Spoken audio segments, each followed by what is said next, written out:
Ma belle-mère a jeté le seul album photo que j'avais de ma défunte mère. Quand je lui ai posé la question, elle a répondu « Oh, je ne savais pas ce que c'était ». J'ai appelé mon père pour lui raconter toute l'histoire. Il a quitté son travail en plein milieu de la journée pour rentrer. Je ne l'avais jamais entendu hausser le ton à ce point. Je m'appelle Bastien. J'ai 26 ans et j'ai besoin de parler de quelque chose qui s'est passé il y a 3 semaines, car je tremble encore quand j'y pense. Pas de tristesse, bien qu'il y en ait beaucoup. Je tremble parce que pour la première fois de ma vie, j'ai vu mon père devenir quelqu'un que je ne reconnaissais pas. Et honnêtement, je me demande encore si cette version de lui a toujours été là ou si elle n'est apparue qu'à cause de ce que ma belle-mère a fait. Laissez-moi revenir en arrière. Ma mère est morte quand j'avais 9 ans. Cancer de l'ovaire. Elle s'est battue pendant 2 ans, ce que les médecins ont qualifié de remarquable étant donné le stade avancé auquel ils l'ont découvert. Je me souviens de bribes de ces 2 années. Je me souviens qu'elle perdait ses cheveux, puis qu'elle a eu ce foulard violet vif qu'elle portait partout, car elle disait que si elle devait être chauve, autant être fabuleuse. Je me souviens d'être assis sur son lit d'hôpital à regarder des dessins animés sur un tout petit écran pendant qu'elle me tenait la main et faisait semblant de ne pas souffrir. Et je me souviens du jour de sa mort, car mon père est venu me chercher à l'école plus tôt que prévu et il portait des lunettes de soleil à l'intérieur du bâtiment, ce qui, même à 9 ans, signifiait pour moi qu'il avait pleuré. Après son décès, mon père a fait de son mieux. Vraiment. Il était électricien sur des chantiers parfois à plusieurs heures de route, dans d'autres départements de la région Auvergne-Rhône-Alpes, et il s'assurait quand même que j'aie à dîner tous les soirs. Il s'assurait que j'aille à l'école. Il veillait à ce que j'aie des vêtements propres. Était-il parfait? Non. Il a oublié le jour de la photo de classe à 2 reprises. Une fois, il m'a envoyé à une fête d'anniversaire le mauvais samedi. Mais il était présent. Et pour un père célibataire en deuil au début de la trentaine, cela comptait beaucoup. La seule chose que ma mère a laissée derrière elle et qui comptait plus que tout le reste, c'était un album photo. Pas un album luxueux. C'était un de ces albums de pharmacie avec des pages autocollantes à décoller et un revêtement en plastique transparent. Elle l'avait préparé pendant son traitement, pendant les bons jours où elle avait de l'énergie. Il contenait des photos d'elle et de mon père avant ma naissance, des photos d'elle enceinte de moi, des photos de mes premiers pas, de mon premier anniversaire, jusqu'à environ 1 an avant son décès. Elle avait écrit de petites notes à côté de certaines images de sa propre écriture. Des choses comme, la première fois que Bastien a vu la neige, il a hurlé pendant 10 minutes, et, soirée en amoureux, ton père a encore mis cette horrible chemise avec un petit visage souriant. Cet album était la chose la plus importante que je possédais. Je ne veux pas dire qu'il était important sur le plan sentimental comme on dit de la bague d'une grand-mère. Je veux dire que c'était la seule preuve matérielle que j'avais de l'existence de ma mère dans ma vie. Nous n'avions pas beaucoup de photos numériques à l'époque. Mon père en avait quelques-unes sur un vieil ordinateur qui a planté il y a des années. Il y avait peut-être une poignée de photos encadrées dans la maison qui avaient survécu à divers déménagements. Mais cet album, c'était tout. C'était la collection entière. C'était l'écriture de ma mère, son humour, son amour, le tout pressé entre des pages collantes et des feuilles de plastique. Je l'ai gardé dans ma chambre en grandissant. Quand mon père s'est remarié, j'avais 14 ans. Sa nouvelle femme s'appelle Corinne. Et avant que vous ne commenciez à fredonner la chanson de Dolly Parton, oui, j'ai entendu toutes les blagues. Corinne était correcte au début. Elle était hygiéniste dentaire. Elle aimait les émissions de télé-réalité. Elle faisait de bonnes lasagnes. Elle n'essayait pas d'être ma mère, et j'appréciais cela. Elle disait des choses comme « Je sais que je ne suis pas ta mère, et je n'essaierai jamais de l'être », ce qui semblait respectueux à l'époque. Mais voici le problème avec Corinne. Au fil des ans, j'ai commencé à remarquer un schéma. Elle n'était pas ouvertement hostile à tout ce qui concernait ma mère. Elle était quelque chose de pire. Elle était méprisante. Si je mentionnais ma mère dans une conversation, Corinne prenait cet air, comme si quelqu'un venait de changer de chaîne pour une émission dont elle se fichait. Elle hochait poliment la tête puis changeait immédiatement de sujet. C'est bien, mon chéri. Bref, tu as vu ce qui s'est passé dans cette émission de télé-réalité hier soir? Quand j'avais 16 ans, j'ai demandé à mon père si nous pouvions visiter la tombe de ma mère pour son anniversaire. Corinne a entendu et a dit, « Oh, c'est un peu morbide, tu ne trouves pas? Peut-être que vous pourriez faire quelque chose d'amusant à la place. » Mon père, à son honneur, m'a quand même emmené sur la tombe. Mais il n'a rien dit à Corinne à propos de sa remarque, et j'ai gardé ça dans un coin de ma tête. Quand j'avais 17 ans, Corinne a redécoré le salon. Les 2 photos encadrées de ma mère qui étaient sur l'étagère ont discrètement disparu. Quand j'ai posé des questions à leur sujet, Corinne a répondu qu'elle les avait mises dans une boîte dans le garage parce qu'elles n'allaient pas avec les nouvelles couleurs.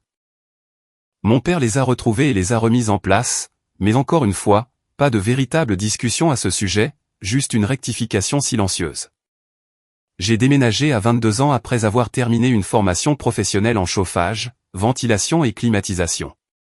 J'ai pris mon propre appartement à environ 40 minutes de route de la maison de mon père, dans une petite ville voisine de la banlieue lyonnaise. J'ai emporté l'album photo avec moi. Évidemment, il trônait sur l'étagère de ma chambre, juste à côté d'une photo encadrée de ma mère me tenant bébé. C'est là que les choses se compliquent. Il y a environ 3 mois, une canalisation a éclaté dans mon appartement. Une grave fuite d'eau. Elle a inondé ma chambre et une partie du salon. Mon assurance habitation s'en occupait, mais j'avais besoin d'un endroit où rester pendant qu'il séchait tout et remplaçait le sol. Mon père m'a immédiatement proposé sa chambre d'amis. Corinne était, disons, moins enthousiaste, mais elle ne s'y est pas opposée. J'ai emballé mes affaires importantes, y compris l'album, et j'ai emménagé pour ce qui devait durer 2 semaines. Cela s'est transformé en 5 semaines, car les entrepreneurs ont trouvé de la moisissure derrière les cloisons sèches, et tout le calendrier a été repoussé. Pendant ce temps, j'ai gardé l'album dans le placard de la chambre d'amis, sur l'étagère du haut, rangé dans un sac en toile. Je ne le laissais pas à la vue de tous. Je savais que Corinne avait l'habitude de ranger les choses qui ne lui appartenaient pas, et je ne prenais aucun risque, du moins le pensais-je. Jeudi dernier, je suis rentré du travail, je suis allé dans la chambre d'amis pour me changer, et quelque chose clochait. La porte du placard était ouverte, alors que je la gardais toujours fermée. J'ai vérifié l'étagère du haut. Le sac en toile avait disparu. L'album avait disparu. Mon cœur n'a pas seulement chaviré. Il a traversé le plancher, les fondations, pour s'enfoncer tout droit jusqu'au noyau terrestre. J'ai retourné toute la pièce, cherché sous le lit, derrière la commode, dans chaque tiroir. Rien. Je suis allé dans le garage en me disant que Corinne l'avait peut-être déplacé lors d'une de ses crises de ménage. Rien. J'ai fouillé le placard de l'entrée, l'espace de rangement de la cave, le garde-manger de la cuisine. Je ne sais même pas pourquoi j'ai regardé dans le garde-manger. Le désespoir fait faire des choses étranges. Puis, j'ai trouvé Corinne dans le salon, en train de regarder une émission de rénovation avec un verre de vin. Et je lui ai demandé aussi calmement que possible, « Et Corinne, as-tu déplacé un sac en toile du placard de la chambre d'amis ?» Il y avait un album photo à l'intérieur. Elle n'a même pas détourné le regard de l'écran. Elle a juste bu une gorgée de son vin et a répondu, « Oh, ce vieux truc. » Je nettoyais le placard et je ne savais pas ce que c'était. On aurait dit un tas de vieilleries, alors je l'ai jeté. Elle a dit cela de la même manière que l'on dirait qu'on a jeté un bon de réduction périmé. Je suis resté planté là pendant ce qui m'a semblé être une minute entière, mais qui n'a probablement duré que 5 secondes. Mon cerveau faisait cette chose où il essaie de traiter une information qui n'a aucun sens. Comme quand on lit une phrase et que les mots sont tous là, mais qu'ils ne forment pas un sens qu'on peut accepter. « Tu l'as jeté ?» ai-je dit. Ce n'était pas une question. Je répétais simplement ces mots parce que j'avais besoin de les entendre à nouveau pour confirmer que je ne faisais pas un accident vasculaire cérébral. Ouais, ça prenait de la place. Le placard avait besoin d'être rangé. Elle a fini par me jeter un coup d'œil et je jure qu'elle avait l'air agacée que je sois encore debout là. C'était important ou quoi? C'était important ou quoi? Je veux que vous preniez un instant pour assimiler cela. Cette femme m'avait vu grandir depuis l'âge de 14 ans. Elle était dans la maison quand je parlais de ma mère. Elle m'avait vu tenir cet album le jour de l'anniversaire de la mort de ma mère, chaque année. Elle savait à un certain niveau, même si elle prétendait le contraire, que cet album représentait tout pour moi. Et elle m'a regardé avec le léger dérangement de quelqu'un qui a accidentellement effacé une émission du décodeur et m'a dit « C'était important ou quoi ?» J'ai senti mes mains commencer à trembler. Pas de colère, pas encore. De quelque chose de pire. De la réalisation que quelque chose d'irremplaçable avait disparu et que la personne qui l'avait détruit n'avait même pas la décence de s'en vouloir. Corinne, ai-je dit, et ma voix faisait ce truc où elle est trop calme. Vous connaissez cette voix? Celle qui précède le volcan. C'était l'album photo de ma mère.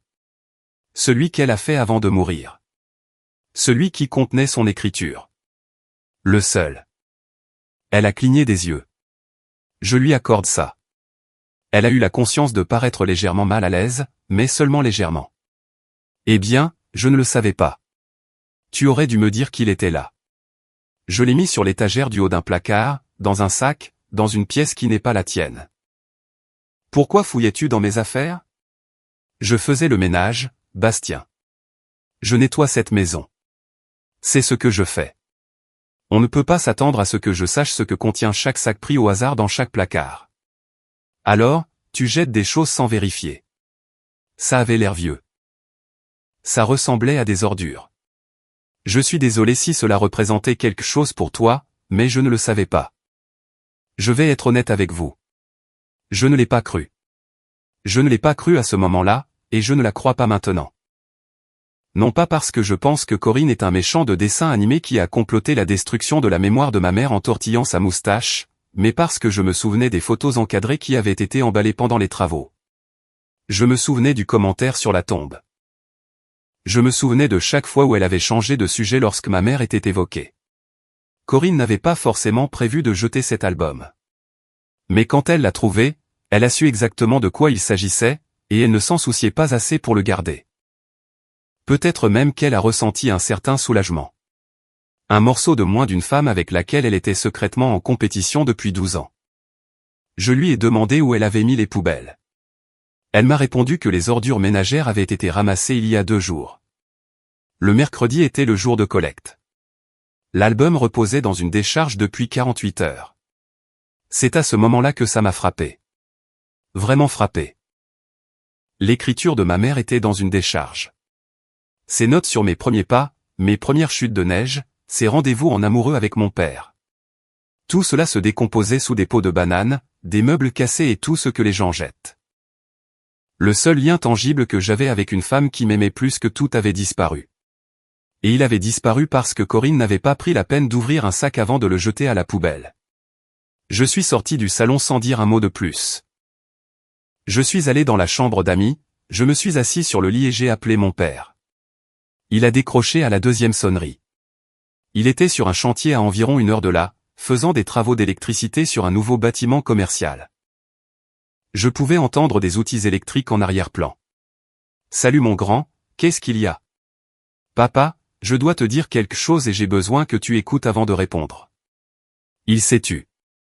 Je pense qu'il pouvait l'entendre dans ma voix. Cette stabilité contrôlée que les parents apprennent à reconnaître comme le son de leur enfant essayant de ne pas s'effondrer. Je lui ai tout raconté. Je lui ai dit que l'album avait disparu, que Corinne l'avait jeté, qu'elle disait ne pas savoir ce que c'était, que les ordures avaient déjà été ramassées. Je lui ai parlé des photos encadrées il y a des années, du commentaire sur la tombe et de l'habitude qu'avait Corinne de traiter la mémoire de ma mère comme un inconvénient. J'ai tout déballé, chaque morceau que j'avais accumulé pendant 12 ans. Parce que pendant 12 ans, je m'étais dit que ce n'était pas si grave. Qu'elle ne le pensait pas comme ça. Que j'étais trop sensible. Quand j'ai fini, il y a eu un silence à l'autre bout du fil. Pas le silence pensif de quelqu'un qui réfléchit à ses mots. Le silence lourd de quelque chose qui monte en pression. Puis mon père a dit quelques mots que je n'oublierai jamais. Je rentre à la maison maintenant. Il ne m'a pas demandé de répéter quoi que ce soit. Il ne m'a pas demandé si j'en étais sûr. Il n'a pas dit « laisse-moi parler à Corinne ». Ou « c'est peut-être un malentendu ». Il a dit qu'il rentrait à la maison. Et je l'ai entendu dire à quelqu'un sur le chantier qu'il avait une urgence familiale et qu'il partait. Je suis resté assis dans cette chambre d'amis pendant 53 minutes. Je le sais parce que je regardais l'horloge de mon téléphone.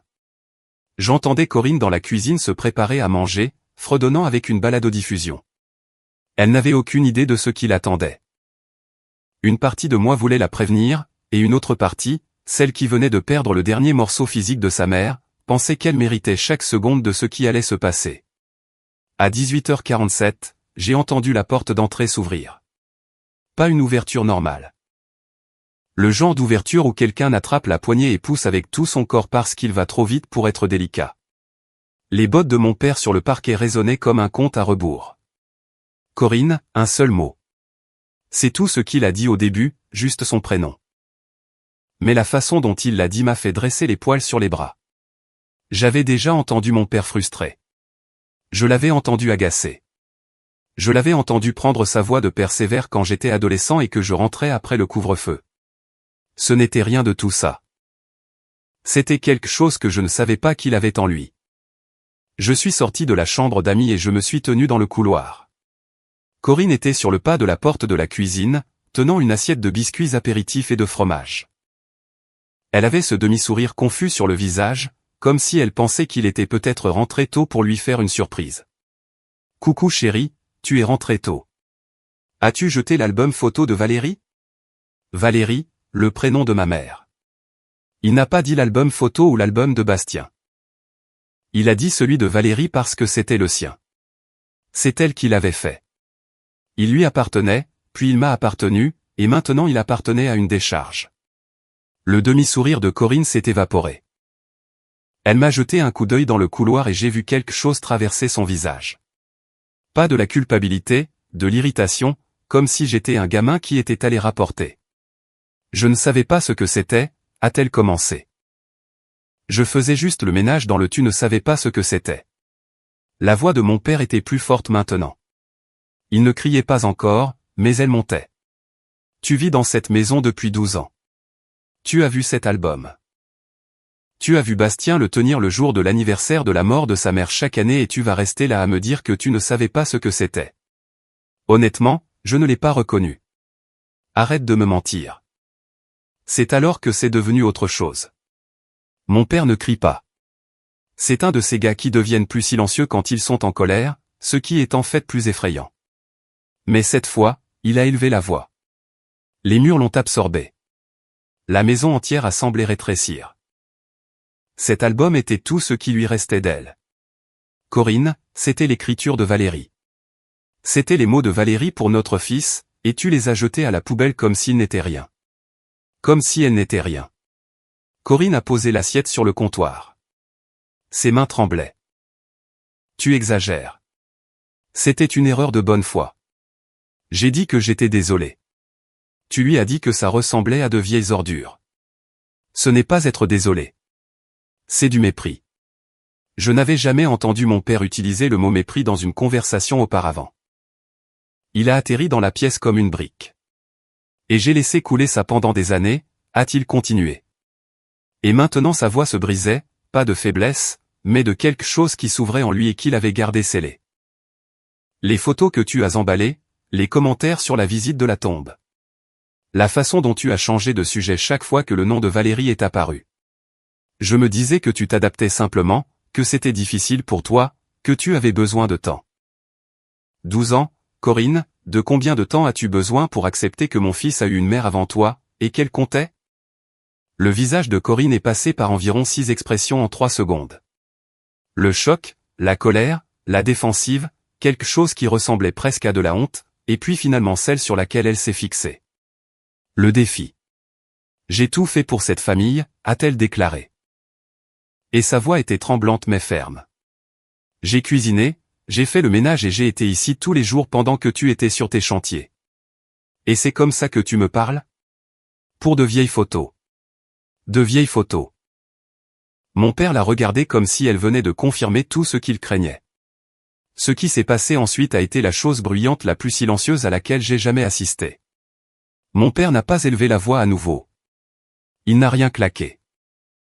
Il s'est simplement tenu au milieu de la cuisine, a regardé Corinne avec une expression que je ne peux décrire que comme du chagrin mêlé de lucidité, et a dit, « Je pense que tu devrais rester chez ta sœur pendant un moment. » La bouche de Corinne s'est ouverte, fermée, ouverte à nouveau.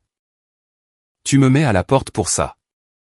Je te demande de partir pour que je puisse réfléchir, car en ce moment, la seule chose qui m'empêche de dire quelque chose que je ne pourrai pas retirer, c'est le fait que mon fils se tient juste là et qu'il a déjà assez perdu aujourd'hui. » Elle m'a regardé de nouveau. Cette fois, l'irritation avait disparu, remplacée par quelque chose de plus froid, comme si j'étais le problème. Comme si je m'étais tu, rien de tout cela n'arriverait. Elle a pris son sac à main, son téléphone et ses clés, et elle est partie sans dire un mot de plus. Elle n'a pas fait de sac, n'a pas claqué la porte, est simplement sortie avec l'assurance tranquille de quelqu'un qui était absolument certain d'être réinvité le lendemain matin. Elle ne le fut pas. Après son départ, mon père s'est assis à la table de la cuisine et s'est pris la tête entre les mains. Je me tenais dans l'embrasure de la porte, ne sachant que faire. J'avais 26 ans et je me sentais de nouveau à 9 ans, regardant mon père essayer de ne pas s'effondrer pour moi. « Papa, je suis désolé. Je ne voulais pas. » « Ne t'avise pas de t'excuser, » a-t-il dit. Il a levé les yeux vers moi et ses yeux étaient rouges. J'aurais dû régler ça il y a des années. J'ai vu ce qu'elle faisait et je me suis dit que ce n'était rien. C'est de ma faute, Bastien, pas de la tienne. Nous sommes restés assis à cette table pendant plus d'1 heure. Il m'a raconté des choses sur ma mère que je n'avais jamais entendues. Comment elle chantait faux sous la douche tous les matins et se fichait de savoir qui l'entendait. Comment elle s'était une fois disputée avec un mécanicien pendant 40 minutes parce qu'elle savait qu'il la surfacturait. Et elle avait raison. Comment elle a commencé à faire cet album la semaine suivant son diagnostic parce qu'elle disait, et ce sont ses mots citant les siens. Si je ne peux pas le voir grandir, au moins il saura que j'étais attentive. J'ai pleuré. Je ne vais pas prétendre le contraire. Mon père a pleuré aussi, ce que je n'avais vu que 2 fois dans ma vie. Nous sommes restés assis dans cette cuisine et nous avons fait notre deuil ensemble pour la première fois en 17 ans, et c'était comme si quelqu'un avait enfin ouvert une fenêtre dans une pièce qui était restée hermétiquement fermée. Les jours suivants ont été difficiles. Mon appartement n'était toujours pas prêt et la maison semblait maintenant lourde de l'absence de Corinne. Mon père dormait à peine. Il a été au téléphone avec elle à quelques reprises et, de son côté de la conversation, elle passait des excuses à l'indignation, parfois dans la même phrase. Elle n'arrêtait pas d'utiliser l'expression pris des proportions démesurées, ce qui est un choix de mots fascinant quand on a détruit le seul lien de quelqu'un avec sa mère décédée. Je me suis plongé dans le travail. Le secteur du chauffage et de la climatisation ne s'arrête pas pour les crises personnelles, ce qui est en fait une sorte de bénédiction, car quand vous rampez dans un vide sanitaire pour remplacer un moteur de ventilateur à 7 heures du matin, vous n'avez pas la disponibilité mentale pour penser au chagrin. Votre cerveau est trop occupé à s'assurer que vous ne vous électrocutez pas. Mon pote Thibaut, avec qui j'avais suivi la formation, a remarqué que quelque chose n'allait pas. Thibaut est le genre d'ami qui ne demande pas si ça va. Il se pointe juste à votre porte avec un pack de 6 canettes de boisson gazeuse. Oui, de la boisson gazeuse. L'homme ne boit pas d'alcool par choix et s'assoit sur votre canapé jusqu'à ce que vous parliez. C'est donc ce qui s'est passé. Je lui ai tout raconté et sa réponse a été à la fois simple et exactement ce dont j'avais besoin. C'est n'importe quoi, mec. Qu'est-ce que tu vas faire à ce sujet? Qu'est-ce que je peux faire? L'album a disparu. L'album a disparu, mais peut-être pas les photos. Je l'ai regardé comme s'il venait de parler une langue étrangère. Il a sorti son téléphone et a commencé à expliquer. Il a dit que beaucoup de vieilles photos du début des années 2000, date de la plupart des photos de l'album de ma mère, étaient souvent imprimées dans les laboratoires photos des pharmacies ou des grandes surfaces. Certains de ces laboratoires conservaient des copies numériques. En plus de cela, il m'a demandé si des amis ou de la famille de ma mère pouvaient avoir des doubles, ou au moins quelques-unes des mêmes photos. Je n'y avais pas pensé. J'avais été tellement consumé par la perte que j'avais oublié que d'autres personnes existaient aussi sur ces photos. Ma mère avait une sœur, ma tante Pascale, qui vivait en Bretagne. Nous n'étions pas très proches, mais nous nous parlions pendant les fêtes, et elle m'envoyait toujours une carte pour mon anniversaire. Ma mère avait aussi une meilleure amie d'université nommée Sylvie, à qui je n'avais pas parlé depuis des années, mais dont mon père avait encore les coordonnées. Ce soir-là, j'ai appelé tante Pascale. J'ai expliqué ce qui s'était passé, en omettant le drame avec Corinne parce qu'honnêtement, ce n'étaient pas les affaires de Pascale, et je ne voulais pas transformer la conversation en une séance de commérage. Je lui ai juste dit que l'album était perdu, et je lui ai demandé si elle avait des photos de ma mère. Pascale a commencé à pleurer au téléphone, ce qui m'a fait pleurer à nouveau, et nous avons passé environ 20 minutes à être une épave ensemble. Puis elle a dit, « Bastien, ta mère m'a envoyé des copies de presque tout. » Elle était comme ça. Elle documentait tout en double parce qu'elle était paranoïaque à l'idée de perdre des souvenirs. J'ai des boîtes de photos dans mon grenier. Laisse-moi quelques jours et je les trierai. J'ai raccroché et j'ai ressenti quelque chose que je n'avais pas ressenti depuis une semaine. De l'espoir. petit et fragile, comme une bougie dans une pièce pleine de courants d'air. Mais il était là. Au cours des 2 semaines suivantes, les choses ont commencé à s'arranger d'une manière à laquelle je ne m'attendais pas tant. Pascal a trouvé 3 boîtes à chaussures pleines de photos, dont beaucoup étaient des doubles ou presque des photos de l'album. Sylvie, l'amie d'université de ma mère, a trouvé toute une enveloppe de photos d'avant ma naissance. Des trucs de l'université, du mariage, du début de leur mariage. Elle me les a envoyés par la poste avec un mot disant « Ta mère était la meilleure personne que j'ai jamais connue. Elle voudrait que tu aies ceci. » Le cousin de mon père, un type nommé Philippe, que j'avais rencontré peut-être 4 fois dans ma vie, a entendu parler de la situation par le bouche à oreille familial et m'a envoyé une clé USB avec des photos numérisées d'une réunion de famille en 2003. Il y avait 6 photos de ma mère sur cette clé que je n'avais jamais vues auparavant. Sur l'une d'elles, elle me porte sur sa hanche et rit de quelque chose hors champ, et j'ai l'air du gamin le plus heureux de la planète. J'ai commencé à tout organiser. J'ai acheté un véritable album photo d'archives, le genre avec des pages sans acide et des pochettes de protection. J'ai tout étalé sur le sol de mon salon, qui était enfin terminé et sans moisissure, et j'ai commencé à reconstruire. Ce n'était pas pareil. Ce ne serait jamais pareil. L'écriture de ma mère n'était plus là. Ses petites notes, ses visages souriants, ses souvenirs précis liés à des images précises. C'était irremplaçable. Et je portais cette perte comme une pierre dans ma poche. Mais les photos elles-mêmes ont été en grande partie récupérées. Pas toutes, mais la plupart. Assez pour remplir un nouvel album. Assez pour les regarder, voir son visage et me rappeler qu'elle était réelle, qu'elle m'aimait et qu'elle existait. Pendant cette même période, il se passait autre chose. Mon travail dans le domaine de la climatisation avait été remarqué. Je prenais des chantiers supplémentaires le week-end, la plupart par le bouche à oreille de clients satisfaits. Thibaut et moi parlions depuis un moment de monter notre propre entreprise, et le moment semblait opportun. Nous avons élaboré un plan d'affaires de base, retiré des économies et enregistré une société à responsabilité limitée. Nous l'avons appelé Sommet Clim, une idée de Thibaut, car il disait, toute entreprise de climatisation a besoin d'un nom qui donne l'impression que cela pourrait aussi être une expédition en montagne.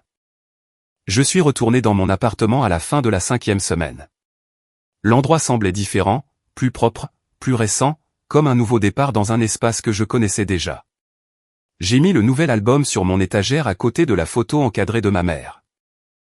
Et pour la première fois depuis des semaines, j'ai eu l'impression de pouvoir respirer. Mon père, pendant ce temps, traversait sa propre remise en question. Lui et Corinne avaient discuté, et d'après ce qu'il m'a dit, les conversations ne se passaient pas bien. Elle avait oscillé entre des excuses en larmes et des diatribes accusatrices sur la façon dont il choisissait une femme morte plutôt que sa femme vivante. Cette seule phrase devrait vous dire tout ce que vous avez besoin de savoir sur l'état d'esprit de Corinne. Je n'ai pas poussé mon père à prendre une décision. Ce n'était pas à moi de le faire. Mais je lui ai dit une chose qui, je pense, a compté. Papa, je ne te demande pas de choisir entre moi et Corinne. Je te demande de choisir entre quelqu'un qui respecte la mémoire de maman et quelqu'un qui l'a jeté à la poubelle. C'est tout. Il a hoché la tête.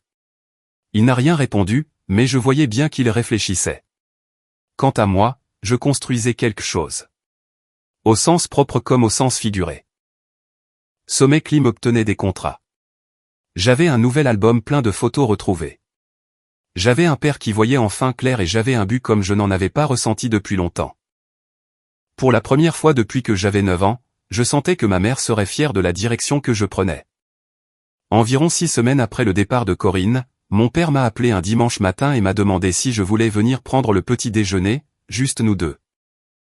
Il a fait des œufs brouillés et des tartines, ce qui constituait toute son étendue culinaire, et nous nous sommes assis à la table de la cuisine dans une maison qui semblait visiblement différente sans la présence de Corinne. Pas vide, juste différente, comme si quelqu'un avait enlevé un meuble qui n'avait jamais vraiment trouvé sa place dans la pièce. J'ai demandé le divorce vendredi, a-t-il dit, en beurrant sa tartine comme s'il me parlait de la météo.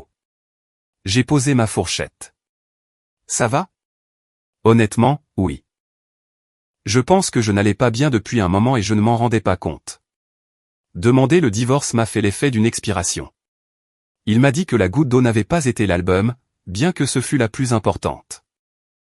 C'était quelque chose que Corinne avait dit lors d'une de leurs conversations la semaine précédente. Elle lui a dit, tu dois laisser Valérie partir. Elle est morte depuis 17 ans, et tu agis toujours comme si elle était dans la pièce. Mon père a dit qu'il a entendu cela et a réalisé que Corinne ne voulait pas seulement être la femme de la maison. Elle voulait être la seule femme qui ait jamais été dans cette maison. Et c'était quelque chose qu'il ne pouvait pas lui donner parce que Valérie était ma mère et l'effacer n'était pas un compromis. C'était de la cruauté. Je n'ai pas célébré. C'était la fin du mariage de mon père. Et peu importe ce que je ressentais pour Corinne, je savais que c'était douloureux pour lui. Mais je mentirais si je disais qu'il n'y avait pas un petit sentiment de soulagement silencieux quelque part dans ma poitrine. Pas le soulagement que mon père souffre. Le soulagement qu'il ait enfin vu ce que je voyais depuis des années. La procédure de divorce a avancé plus vite que je ne l'espérais. Ils étaient mariés depuis 12 ans, mais n'avaient pas d'enfants ensemble, et la plupart de leurs biens étaient simples. L'avocate de mon père, une femme perspicace nommée Véronique, qu'il avait trouvée grâce à un collègue, l'a aidé à gérer l'aspect financier.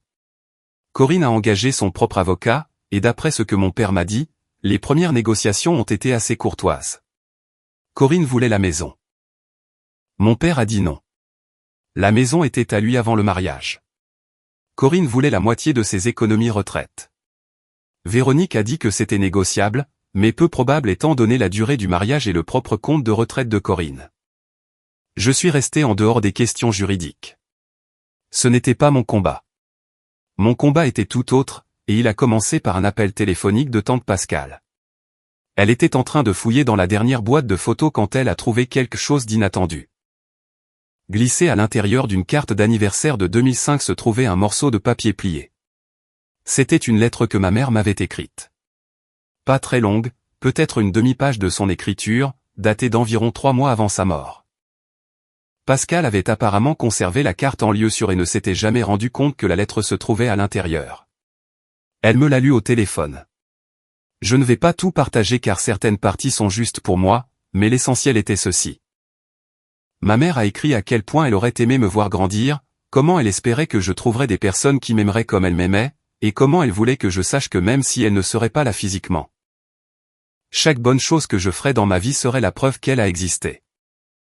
La dernière ligne était « Sois courageux, mon bébé ». Pas du courage bruyant. Du courage silencieux. Celui qui se lève chaque matin et essaie à nouveau. Je me suis assis dans ma camionnette sur un parking et j'ai lu la copie numérisée que Pascal m'avait envoyée par courrier électronique et j'ai pleuré si fort que j'ai embué le pare-brise. Puis je l'ai lu encore et je l'ai soigneusement sauvegardé à 3 endroits différents parce que je n'allais plus jamais perdre une chose pareille. Cette lettre a changé quelque chose en moi. Pas de façon dramatique, pas comme dans un montage de film, mais elle a cristallisé quelque chose que je ressentais depuis la destruction de l'album. Je n'étais pas seulement triste d'avoir perdu les photos. J'étais en colère que quelqu'un ait essayé d'effacer la présence de ma mère de ma vie et j'en avais fini d'être passif quant à la protection de sa mémoire. J'ai décidé de faire quelque chose à quoi je pensais depuis un moment. J'allais affronter Corinne directement. Pas par l'intermédiaire de mon père, ni par les avocats, ni par les ragots familiaux. En face à face. Juste moi et elle. Thibaut pensait que j'étais fou. À quoi ça sert, mec? Elle est hors de ta vie. Ton père divorce d'elle. Laisse tomber. J'ai besoin qu'elle l'entende de ma bouche. Lui ai-je dit. Pas de mon père élevant la voix dans la cuisine. De moi, calmement. J'ai besoin qu'elle me regarde en face pendant que je lui dis exactement ce qu'elle m'a pris et exactement pourquoi c'était important. Et je dois lui demander pourquoi. Pourquoi? Quoi? Pourquoi? Elle a passé 12 ans à faire semblant que ma mère n'existait pas. Je veux entendre sa réponse. Thibaut m'a longuement regardé, puis a hoché la tête. D'accord, mais tu n'iras pas seul. Je conduis. J'ai envoyé un SMS à Corinne pour lui demander si nous pouvions nous voir. Elle logeait chez sa sœur à l'autre bout de la ville. Elle a répondu dans les minutes qui ont suivi, ce qui m'a surpris. Elle a dit oui et a suggéré un café près du quartier de sa sœur. J'ai accepté, mais j'ai changé le lieu pour un parc public. Je ne voulais pas que cette conversation ait lieu dans un bâtiment où je me sentirais pris au piège, et je ne voulais pas d'un public d'inconnus faisant semblant de ne pas écouter. Nous avons fixé le rendez-vous au samedi suivant à 10 h du matin. Thibaut m'y a conduit et a dit qu'il attendrait dans la camionnette. Si tu as besoin de moi, fais-moi un signe de la main ou si elle commence à jeter des objets, j'accourrai. Elle ne va rien jeter, Thibaut. Tu ne le sais pas, les gens sont imprévisibles quand ils sont acculés. Je suis descendu de la camionnette et j'ai marché jusqu'au banc où Corinne était déjà assise. Elle semblait différente. Plus petite d'une certaine manière, pas physiquement, mais en termes de présence. La femme confiante et légèrement méprisante qui m'avait dit que l'album était une vieille ordure ressemblait maintenant à quelqu'un qui avait passé 6 semaines à faire face aux conséquences d'une seule décision. Ou peut-être qu'elle ressemblait simplement à quelqu'un qui avait perdu une vie confortable et qui essayait de déterminer sa prochaine étape. Avec Corinne, il était toujours difficile de dire ce qui était authentique. « Salut, Bastien », a-t-elle dit. Sa voix était neutre, sur la réserve. « Salut. » Je me suis assis à l'autre bout du banc, assez près pour parler, assez loin pour maintenir une distance. « Merci d'avoir accepté de me rencontrer. Ton père ne veut plus me parler. Son avocate envoie tout par courrier électronique maintenant. Alors, oui, je me suis dit que je devais au moins écouter ce que tu as à dire. J'ai pris une grande inspiration. L'air du matin était frais, un début d'automne, le genre de temps qui rend tout net et clair. Je pouvais voir la camionnette de Thibaut sur le parking. Je pouvais entendre les oiseaux s'affairer dans les arbres au-dessus. J'avais répété ce que je voulais dire, pas mot pour mot, mais la structure, les points clés. Je ne voulais pas m'éparpiller, je ne voulais pas devenir émotif et perdre le fil. Je voulais être précis. La lettre de ma mère m'avait dit d'être courageux, du courage silencieux. C'était le courage silencieux. Corinne, je n'ai pas demandé à te voir pour te crier dessus ou te faire culpabiliser. Mon père a déjà fait les cris. Et honnêtement, te sentir mal est ton affaire, pas la mienne. J'ai demandé à te rencontrer parce que j'ai besoin que tu comprennes quelque chose et que je dois te demander quelque chose, et ensuite je partirai et nous ne nous reparlerons probablement plus. Elle a croisé les mains sur ses genoux, n'a rien dit. Elle a juste attendu. J'étais prêt. Et pour la première fois depuis que tout ce cauchemar a commencé, je me suis senti complètement calme. Pas le calme avant la tempête. Le calme de quelqu'un qui sait exactement ce qu'il a à dire et n'a pas peur de le dire. Cet album, ai-je commencé, a été fait par une femme qui savait qu'elle était en train de mourir. Elle passait ses bonnes journées, les jours où la chimiothérapie ne la rendait pas malade, assise à la table de la cuisine avec une paire de ciseaux et un bâton de colle, à découper des photos et à écrire des notes à côté. Elle a fait ça parce qu'elle savait qu'elle ne serait plus là pour me raconter ses histoires en personne. Cet album n'était pas un simple recueil. C'était sa voix. C'était la chose la plus proche que j'avais d'une conversation avec ma mère. La mâchoire de Corinne s'est crispée, mais elle n'a pas interrompu. Quand tu l'as jeté, tu n'as pas seulement jeté des photos. Tu as jeté son écriture. La façon dont elle dessinait des visages souriants. La façon dont elle épelait mon nom en majuscule parce qu'elle trouvait ça drôle. Tu as jeté des notes sur mon premier anniversaire et mon premier jour de neige et sur la vilaine chemise de mon père dont elle adorait se moquer. Rien de tout cela ne peut être remplacé. Ni par des photos récupérées, ni par des copies numériques, par rien. Cette partie spécifique d'elle a disparu. J'ai fait une pause, pour laisser infuser. Corinne regardait maintenant le sol, et sa mâchoire était toujours crispée, et je ne pouvais pas dire si elle retenait ses larmes ou si elle retenait une réplique. Mais voici le truc, ai-je continué. J'aurais pu finir par surmonter la perte de l'album. Cela aurait pris beaucoup de temps et cela aurait été douloureux, mais j'aurais pu y arriver. Ce que je ne peux pas surmonter, c'est le mensonge. Tu m'as dit que tu ne savais pas ce que c'était. Tu l'as appelé une vieille ordure. Corinne, tu as vécu dans cette maison pendant 12 ans. Tu m'as vu avec cet album. Tu as vu mon père remettre les photos encadrées de ma mère sur l'étagère après que tu as essayé de les ranger dans des boîtes. Tu savais exactement ce qu'était cet album, et tu l'as jeté quand même. Maintenant, elle me regardait. Ses yeux étaient humides, mais son expression était sur la défensive, comme un mur lézardé. Alors, voici ma question. Ai-je dit, et j'ai besoin que tu sois honnête avec moi juste cette fois. Pourquoi? Pourquoi as-tu passé 12 ans à essayer de l'effacer? Qu'y avait-il chez une femme morte qui te faisait te sentir tellement menacé que tu devais faire semblant qu'elle n'avait jamais existé? Le silence qui a suivi a été la chose la plus assourdissante que j'ai jamais entendue. Les oiseaux continuaient. Une voiture est passée dans la rue derrière nous. Thibaut était probablement en train de manger des barres de céréales pour se déstresser dans la camionnette et Corinne est restée assise là, la bouche légèrement ouverte, les mains toujours croisées, me regardant comme si je venais de lui demander de résoudre un problème de maths dont elle ignorait la formule. Puis elle a dit quelque chose auquel je ne m'attendais pas, parce qu'il l'aimait encore. Quelques mots, prononcés doucement, presque dans un murmure, comme si elle les portait depuis une décennie et qu'ils étaient finalement devenus trop lourds à retenir.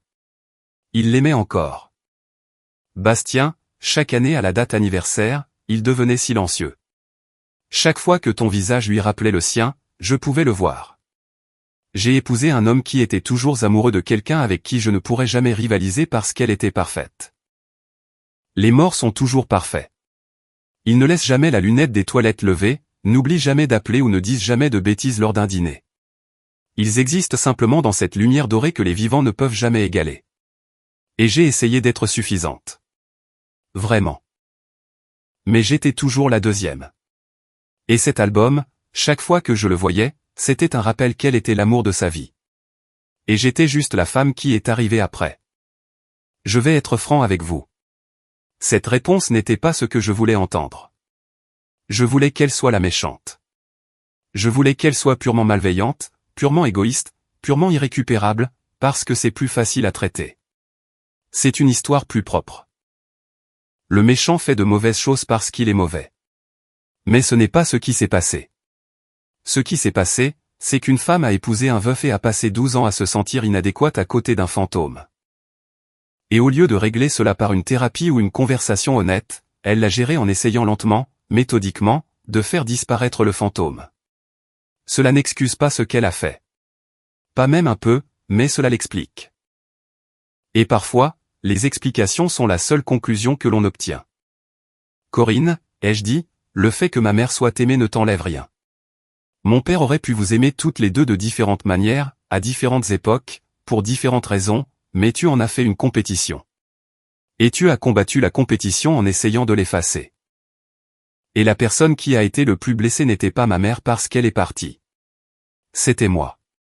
C'est moi qui ai perdu. Elle n'a pas discuté. Elle n'a pas détourné le sujet. Elle est restée assise là et a laissé le message passer. Je ne te déteste pas. Je lui ai dit que j'en avais envie. Crois-moi, ce serait plus facile. Mais je ne te déteste pas. Je pense que tu as fait un choix terrible. Et je pense qu'il venait d'un sentiment d'insécurité que tu n'as jamais traité. Et j'espère qu'un jour tu t'en occuperas, car si tu ne le fais pas, tu continueras à faire cela aux gens. Peut-être juste pas avec un album photo la prochaine fois. Je me suis levé. Elle est restée sur le banc. Bastien, a-t-elle dit alors que je commençais à m'éloigner. Je me suis arrêté. Pour ce que ça vaut, je suis désolé. Pas le genre de désolé que j'étais avant. Je sais que celui-là ne comptait pas. J'ai hoché la tête. D'accord, c'était tout ce que je pouvais lui donner. C'était plus qu'elle ne méritait. Et nous le savions tous les deux. Thibaut m'a vu arriver et a démarré la camionnette. Quand je suis monté, il m'a regardé et a dit, « Ça va. » Ouais, ça va. Elle a pleuré? Un peu. Tu as pleuré? Non. Bien. Il a enclenché la marche avant et nous sommes allés dans un petit restaurant parce qu'apparemment, les confrontations émotionnelles donnent fin à Thibaut. Ce qui, honnêtement, était mon cas aussi. Voici où j'en suis maintenant. 3 semaines plus tard, le divorce de mon père suit son cours. Il parle déjà de déménager dans un endroit plus petit, peut-être une maison de plein pied avec un atelier à l'arrière, ce qui ressemble exactement au genre d'énergie de père à la retraite dont il a besoin. Lui et moi parlons plus maintenant que nous ne l'avons fait depuis des années. De vraies discussions, pas des choses superficielles. Il m'a dit la semaine dernière que laisser passer le comportement de Corinne pendant si longtemps était son plus grand regret et qu'il travaillait à se pardonner. Je lui ai dit que je l'avais déjà fait. Sommet Clim est officiellement opérationnel. Thibaut et moi avons décroché notre premier contrat commercial il y a 2 semaines, un petit immeuble de bureau qui nécessitait un remplacement complet du système. Ce n'est pas glamour, mais c'est à nous. Et quand je vois notre nom sur la camionnette de travail, je ressens dans ma poitrine quelque chose que je ne peux décrire que comme la voix de ma mère disant « Regarde-toi aller ». Le nouvel album repose sur mon étagère. Ce n'est pas le même que l'original. L'écriture a disparu. Les notes précises ont disparu, mais les photos sont là. Et à côté d'elles se trouve la lettre que ma mère a écrite, scellée dans une pochette d'archives. Tante Pascale m'a aidé à établir une chronologie des photos, et Sylvie a comblé certaines lacunes avec des histoires que je n'avais jamais entendues. L'album n'est plus seulement une collection d'images. C'est une collaboration entre tous ceux qui aimaient ma mère, reconstruite à partir de zéro parce qu'une personne a essayé de la faire disparaître et a échoué. Je visite la tombe de ma mère chaque année pour son anniversaire. Cette année, j'ai apporté le nouvel album. Je me suis assis sur l'herbe à côté de sa pierre tombale et j'ai feuilleté chaque page et je lui ai parlé de tout ce qui s'était passé. L'éclatement de la canalisation, Corinne, la transformation de mon père, les boîtes à chaussures de tante Pascale, l'enveloppe de Sylvie, la lettre, tout ça. Je lui ai parlé de Sommet Clim et de la façon dont Thibaut et moi construisons quelque chose de vrai. Je lui ai parlé de la confrontation dans le parquet, de la façon dont je suis resté calme, dont j'ai demandé pourquoi, dont j'ai obtenu une réponse douloureuse mais honnête. Et je lui ai dit que la dernière ligne de sa lettre, celle sur le fait d'être courageux, du courage silencieux, était le meilleur conseil qu'on m'ait jamais donné. Parce que le courage bruyant est facile.